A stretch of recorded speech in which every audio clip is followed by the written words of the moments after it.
जय जगन्नाथ पिलाने समस्त को स्वागत। आज भिडियो रे तुम मानकर सामाजिक विज्ञान बहिर तृतीय अध्याय भारतर जलवायु ए चैप्टर टी हम प्रश्न उत्तर गुड़िक आलोचना करनेबा।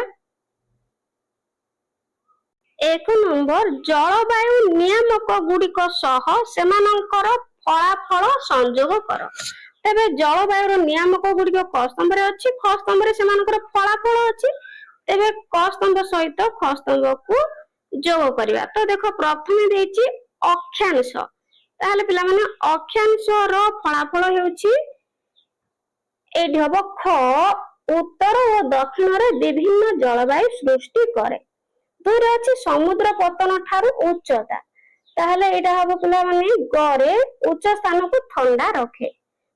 3 रे समुद्र समीपता, ताहले समुद्र समीपता ताप को नियंत्रण करे। मौसुमी वायु ग्रीष्म ऋतु रे भारत को आर्द्र वायु आने। तो ए भली तुम माने कोन करियो मेल करि नेबो। नेक्स्ट 2 नंबर देछि निम्नलिखित प्रश्न रो उत्तर दियो। क पाग ओ जलवायु पिला माने एठी जा अछि भुलेछि। तो जलवायु मध्य रे पार्थक्य कोन? तो इम्पोर्टेंट पार्थक्य दर्शाओ निश्चित भाव परीक्षा रे आसीबो। तो पाग और जलवायु मध्य पार्थक्य दर्शाओ बा पार्थक्य कोन? उत्तर प्रथमे पाग जानिबे तापरे जलवायु। पाग होछि कोनोसी स्थान रो निर्दिष्ट समय भित्तिरे वायुमंडल अवस्था को पाग कहा जाय। एहा सर्वदा परिवर्तनशील। तुमे लक्ष्य करथिबो जे सकाळ मध्याह्न अपराह्न और राति रे कोन पागटा भिन्न भिन्न होइथाय नै। जदि सकाळे खरा हलानी तो गाधुआल को वर्षा होइथाय, जदि सकाळे वर्षा हलानी तो केतेबेले खरा हबो। तो एमती कोन पागटा भिन्न भिन्न होइथाय। किंतु जलवायु होछि प्रथम जलवायु काहाकू कहा जाय? बहु वर्ष धरी कोनोसी अंचल बा देशर हाराहारी पाणीपाग अवस्था को जलवायु कहा जाय। एहा किंतु प्रायतः स्थिर रहिथाय। अर्थात आम देशर जलवायु को क्रांतीय मौसुमी जलवायु कहा जाय। एहा दीर्घ वर्ष धरी चली थाए। तो भल भाव मन रखिबो इम्पोर्टेंट पार्थक्य दर्शाओटी। नेक्स्ट जिबा ख समुद्र ठारू दूर रे थिबा स्थान अपेक्षा निकटवर्ती स्थान रे तापमात्रा मृदु होइथाय काहेकि? उत्तर समुद्र निकटवर्ती स्थान गुड़िकरे मृदु तापमात्रा अनुभूत हुए। एठारे दिन बेला बेसी गरम बा राति बेला बेसी ठंडा होई न थाए। तुआरे समुद्र सहजरे गरम बा ठंडा होई न थाए। उपकूल अंचल रे सामुद्रिक प्रभाव पड़े, फल रे एठारे जलवायु समशीतोष्ण रहे। थिआरे समुद्र ठारू दूर रे थिबा स्थान गुड़िक सामुद्रिक प्रभाव रु वंचित रहନ୍ତି। फल रे एठारे दिन राति तथा ग्रीष्म काल और शीत काल रे अधिक गरम और अधिक ठंडा अनुभूत हुए। तो आईडी रे ए प्रकार जलवायु को महादेशीय जलवायु बा चरम भावापन्न जलवायु कहा जाय। ग भारतर जलवायु को प्रभावित करिबारे मौसुमी वायुर भूमिका कौन? इम्पोर्टेंट क्वेश्चन टी एटा अटे। तो भारतर जलवायु को प्रभावित करिबारे मौसुमी वायुर भूमिका कौन? उत्तर भारतर जलवायु उपरे मौसुमी वायुर प्रगाढ़ प्रभाव रहिछि। ग्रीष्म काल रे भारत महासागर उपरु भारत आड़ को प्रभावित हुए। तो प्रभावित हुए तापरे 2 रे जलीय बाष्पपूर्ण एही वायु प्रभाव रे भारतर प्राय समस्त अंचल रे वृष्टिपात होई थाए। एहा द्वारा शस्य उत्पन्न एवं नदी नाल जलपूर्ण रही थांती। 3 रे शीत काल रे परिस्थिति विपरीत होई जाय। स्थलभागरु जलभाग आड़कू शीतल शुष्क पवन बहे। एहा जोगु तापमात्रा ह्रास पाए और पाग शुष्क रहे। तो सेही भली एही परी मौसुमी वायु प्रभाव रे भारत रे पागर विभिन्नता देखा जाय और विभिन्न प्रकार शस्यर उत्पन्न संभव हुए। घ चेन्नई वर्ष सारा उष्ण बा उत्तप्त थिबा बेले लेह ठंडा थाए काहेकि? उत्तर चेन्नई समुद्र कूल रे और निम्न अक्षांश रे जाकी विषुव रेखा निकटवर्ती अवस्थित। एहा वर्ष सारा प्रायतः सूर्यंकर लंब किरण पड़ुथिबारु वायु तापमात्रा अधिक रहे। 2 रे ग्रीष्म काल रे गरम और शीत काल रे उष्ण रहे। 3 रे तेबे लेह उच्च अक्षांश और समुद्र पतन बहु उच्चरे लादाख मालभूमि अंतर्गत एठारे सूर्य रश्मिर प्रखरता न थाए एवं उच्च स्थान रे रहिथिबारु एठाकार वायु शीतल। 3 नंबर एही पुस्तकर शेष रे दिया जाइथिबा भारतर मानचित्र को देख। तबे तुम मानकर नुआ बही आसले तुम देखिबो जे शेष रे कोन अछि भारत मानचित्र अछि। एही शहर गुडिकर जलवायु चिन्हित कर लेह, चेन्नई, दिल्ली, पणाजी एवं जयपुर। ताहले प्रथमे देछि एही स्थान समुद्र निकटरे पर्वत उपरे बा मरुभूमि अवस्थित। एही नियामक गुडिक किपरि सेही सब स्थान रे जलवायु को प्रभावित करे ताहले से गुडिक लेखिबा। उत्तर प्रथमे लेह लादाख अंतर्गत पार्वत्य अंचल रे लेह अवस्थित। अवस्थितिगत प्रभाव समुद्र पतनरु बहु उच्चरे थिबारु लेह रे वायु अति शीतल और शुष्क। शीत दिने एठारे तुषारपात होइथाय। नेक्स्ट जलवायु एठाकार शुष्क शीतल पवन जोगु लेह समेत लादाख को शीतल मरुभूमि कहा जाए। लादाख को शीतल मरुभूमि कहा जाए। मन रखियो पिला माने शॉर्ट क्वेश्चन पडिबो। एठारे शीत काल रे असह्य शीत और ग्रीष्म काल शीतल और शुष्क। टुआरे चेन्नई बंगोपसागर उपकूल रे चेन्नई अवस्थित। अवस्थितिगत प्रभाव तो समुद्र कूल रे थिबारु यह अपेक्षाकृत कम गरम किंतु वायु रे प्रचुर जल बाष्प थिबारु आर्द्र। उत्तर पूर्व मौसुमी वायु चेन्नई कोन वृष्टि पाई थाए। तापरे जलवायु एठाकर जलवायु उभय ग्रीष्म और शीत काल रे उष्ण रहे। वर्ष सारा वायु रे आर्द्रता अधिक रहे मात्र शीत काल रे वृष्टि पाए। 3 रे दिल्ली समुद्र ठारू दूर रे स्थल भाग अभ्यंतर रे अवस्थित। अवस्थितिगत प्रभाव हेउची समुद्र ठारू दूर रे अवस्थित होइथिबारु दिल्लीर जलवायु मृदु नुहे। ग्रीष्म और शीत ऋतु मध्य यथेष्ट ताप व्यवधान रही थाए। जलवायु दिल्ली रे महादेशीय बा चरम भावापन्न जलवायु देखा जाए। एठारे खरा दिने असह्य गरम और शीत दिन अधिक ठंडा अनुभूत हुए। पाणाजी भारतर पश्चिम उपकूल रे जहा कि अरब सागर रे कोन कूल रे अवस्थित। अवस्थितिगत प्रभाव सामुद्रिक प्रभाव जोगु तापमात्रा रे मृदु भाव रही थाए। तेबे वायु रे अधिक आर्द्रता रहे हो एहा मौसुमी वायु रु प्रचुर वृष्टि पाए। जलवायु एठारे क्रांतीय मौसुमी जलवायु अनुभूत हुए। वर्ष सारा वायु उष्ण और आर्द्र रहे एवं मौसुमी जनित प्रचुर वृष्टिपात पाई थाए। जयपुर थर मरुभूमिर अनति दूर रे अवस्थित होछि कि पिला माने जयपुर। ताहले अवस्थितिगत प्रभाव होछि मरुभूमिर प्रभाव रे एठारे ग्रीष्म काल रे अत्यधिक तापमात्रा सह वायु अति शुष्क रहे और वृष्टिपात अति कम हुए। जलवायु एठारे अर्ध मेरु विशिष्ट जलवायु देखा जाए। ग्रीष्म काल अधिक गरम और शीत दिन शीतल रहे। नेक्स्ट 4 नंबर भारत मानचित्र रे ग्रीष्म और शीत ऋतु रे मौसुमी चक्र दर्शा। ताहले भारत मानचित्र रे ग्रीष्म और शीत ऋतु रे मौसुमी चक्र दर्शा। तो प्रथमे देछि एठी केउठारे पवन ग्रीष्म और शीत ऋतु रे बहे चिन्हित कर। तापरे मौसुमी समय रे वायु रे दिग दर्शा। तो प्रथमे कोन करिया मानचित्र भारत मानचित्र रे ग्रीष्म और शीत ऋतु रे मौसुमी चक्र दर्शेबा। तो तुम माने एई भली खाता रे चित्र करि नेबो भारत मानचित्र रो। तापरे मौसुमी वायु देखो दक्षिण पश्चिम मौसुमी वायु को गति करूची। एटा होची देखो अरब सागर एटी दक्षिण पश्चिम मौसुमी वायु। तापरे उत्तर पूर्व मौसुमी वायु केमते एटी एपुर आछी उत्तर आडको। तापरे बंगोपसागर उत्तर पूर्व मौसुमी वायु। तो ये होची कोन वायु रो दीर्घ हला।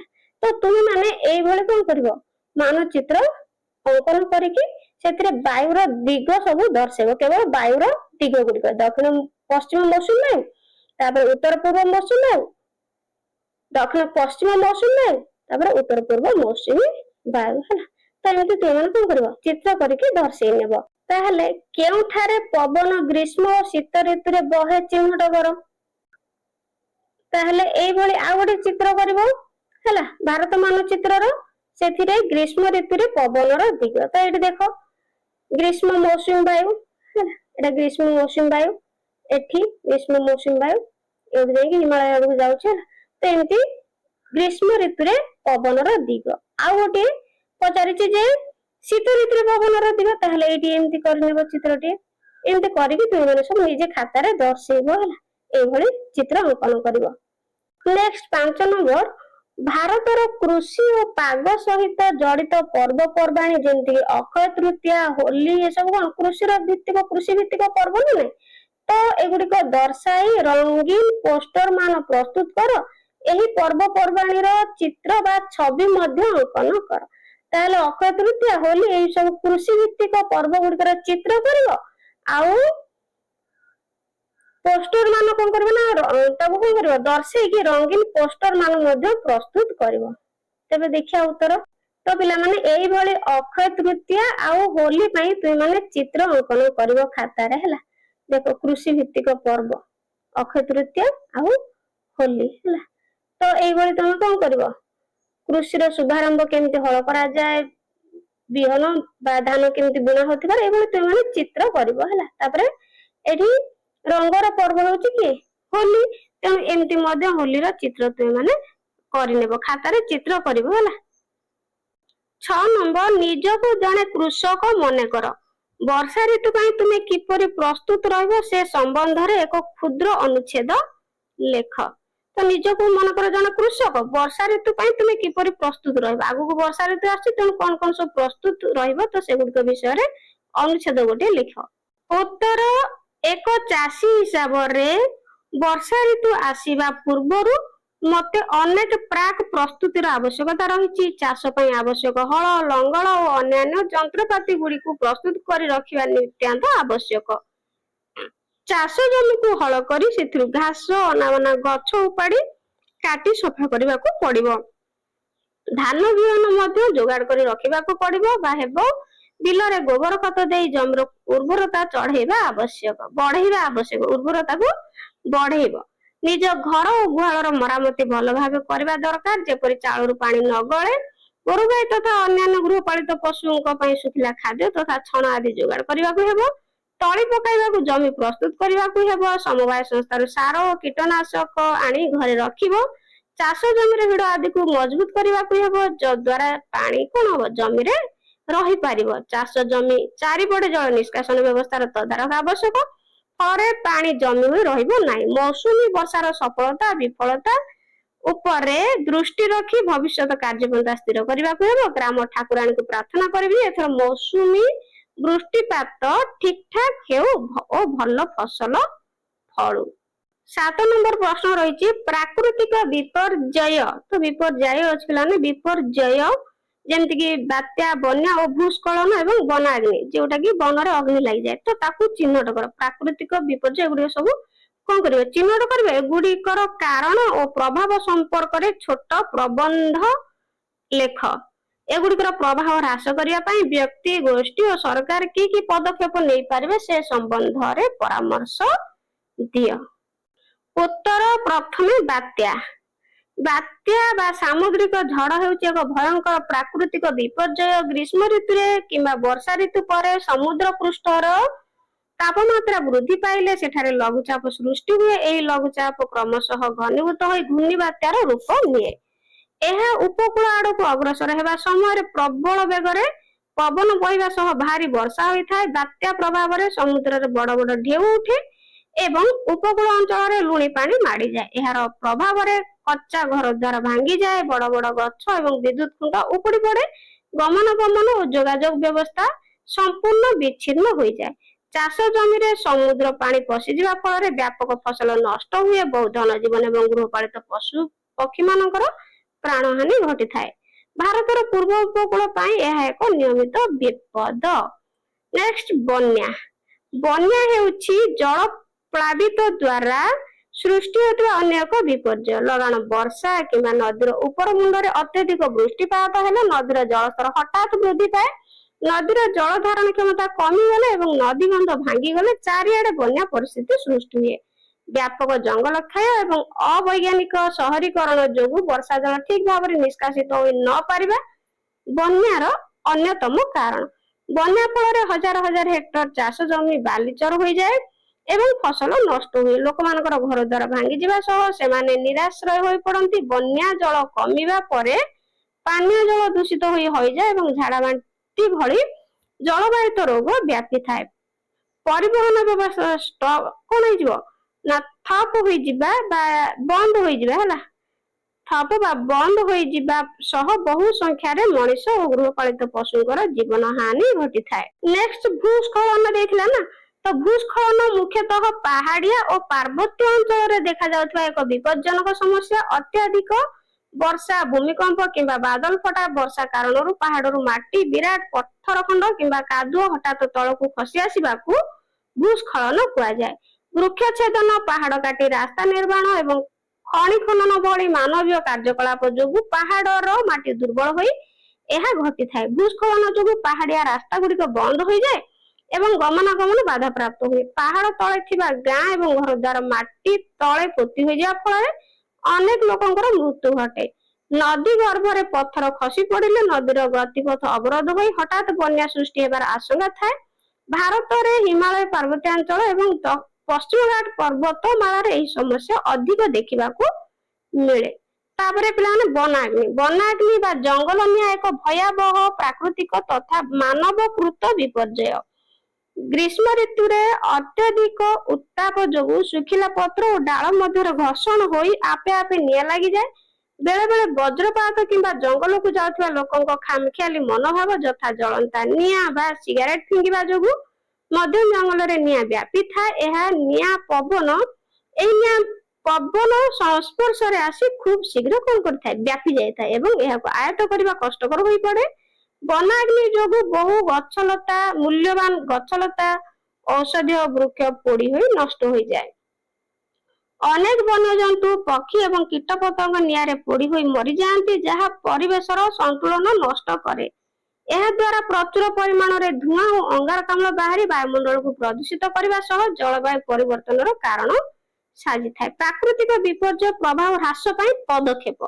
ତ କଣ କଣ ପଦକ୍ଷେପ ନେଇପାରିବା? ଏହି ସମସ୍ତ ବିପର୍ଯ୍ୟୟର ମୁକାବିଲା କରିବା ପାଇଁ ବ୍ୟକ୍ତି, ଗୋଷ୍ଠୀ ଓ ସରକାର ନିମ୍ନଲିଖିତ ପଦକ୍ଷେପ ଗୁଡିକ ଗ୍ରହଣ କରିପାରିବେ।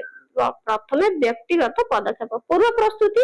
ପ୍ରତ୍ୟେକ ପରିବାର ନିଜ ଘରେ ଏକ ଜରୁରୀକାଳୀନ କିଟ୍, ଯାହାକୁ କି ଏମର୍ଜେନ୍ସି କିଟ୍ କୁହାଯାଏ, ତ ପ୍ରସ୍ତୁତ ରଖିବା ଉଚିତ। ଏଥିରେ ଟର୍ଚ୍ଚ, ବ୍ୟାଟେରୀ, ରେଡିଓ, ପ୍ରାଥମିକ ଚିକିତ୍ସା ବାକ୍ସ, ଶୁଖିଲା ଖାଦ୍ୟ ଯେମିତିକି ଚୁଡା, ଗୁଡ, ବିସ୍କୁଟ ଏବଂ ପିଇବା ପାଣି ମହଜୁଦ ରଖିବା ଆବଶ୍ୟକ। ସତର୍କତା ଓ ସଚେତନତା। ବିପର୍ଯ୍ୟୟ ସମୟରେ ଗୁଜବରେ ବିଶ୍ୱାସ ନ କରି କେବଳ ପାଣିପାଗ ବିଭାଗ କିମ୍ବା ସରକାରୀ ସୂଚନା ଉପରେ ନିର୍ଭର କରିବା। ନିଜ ଘରର ଚାଳ ବା ଛାତକୁ ମଜବୁତ କରି ରଖିବା। ପରିବେଶ ସୁରକ୍ଷା। ପରିବେଶକୁ ସନ୍ତୁଳିତ ରଖିବା ପାଇଁ ନିଜ ଆଖପାଖରେ ବୃକ୍ଷରୋପଣ କରିବା ଏବଂ ପ୍ଲାଷ୍ଟିକ ବ୍ୟବହାର ବର୍ଜନ କରିବା, ଯାହା ଦ୍ୱାରା ଜଳ ନିଷ୍କାସିତ ବାଧାପ୍ରାପ୍ତ ହେବ ନାହିଁ। ତାପରେ ଗୋଷ୍ଠୀଗତ ପଦକ୍ଷେପ। ମିଳିତ ସାହାଯ୍ୟ।